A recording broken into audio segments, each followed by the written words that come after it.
മനസ്സിനെ വർത്തമാന നിമിഷത്തിൽ കേന്ദ്രീകരിക്കുക. മനസ്സിനെ ജയിച്ചാൽ ജീവിതത്തിൽ ജയിക്കാനാകും. ഓരോ പാറക്കഷ്ണത്തിനും അകത്തും ഒരു ശില്പമുണ്ട്. അത് കണ്ടെത്തലാണ് ശില്പിയുടെ ദൗത്യം. മനുഷ്യൻ ശ്രേഷ്ഠനാകുന്നത് സൽഗുണങ്ങളാൽ മാത്രമാണ്, ഉയർന്ന സ്ഥാനത്തിരിക്കുന്നത് കൊണ്ടല്ല. ബുദ്ധിമുട്ട് ആത്മാർത്ഥതയുള്ള പരിചയക്കാരനാണ്.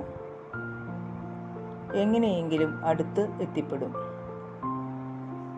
എന്നാൽ സമാധാനം അപരിചിതനെ പോലെയാണ്. 5 മിനിറ്റ് നിൽക്കാൻ പറഞ്ഞാലും നിന്നെന്നു വരില്ല.